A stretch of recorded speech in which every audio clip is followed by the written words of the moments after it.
Hurricane Ian made landfall over western Cuba early Tuesday as a Category 3 storm, bringing with it significant wind and storm surge impacts as it continued to make its way toward Florida.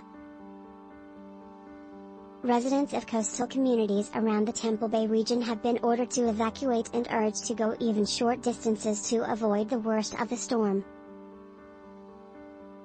Ian is expected to move, its strength relatively unchanged, over western Cuba in the next few hours before strengthening as it emerges southeast of the Gulf of Mexico in the late morning, the National Hurricane Center said in its most recent advisory.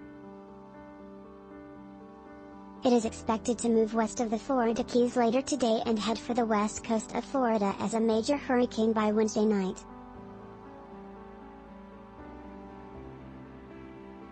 The storm intensified overnight to become a Category 3 hurricane, with maximum winds estimated at more than 115 miles per hour at its core before it made landfall in La Coloma, south of the city of Pinar del Rio in Cuba. The National Hurricane Center warned that life-threatening storm surges, hurricane-force winds, flash floods and mudslides were expected in western Cuba overnight and into Tuesday, urging residents to move quickly to evacuate and protect property. Ian threatens to bring severe flooding and damaging winds to Florida's Gulf Coast, appearing bound for landfall somewhere between Naples and the West Coast's Big Bend area between Wednesday and Thursday. Hurricane warnings were issued across the Tampa Bay region Monday evening, along with storm surge warnings.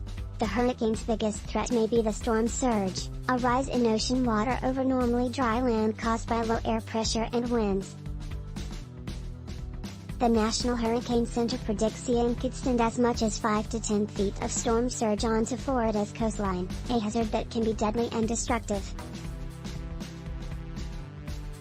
The gentle slope of the ocean bottom along the Florida coastline can mean that even a minor hurricane or tropical storm can be capable of causing serious coastal inundation. The storm is also expected to bring flooding rains as it stalls along the coast, with 10 or more inches in some areas.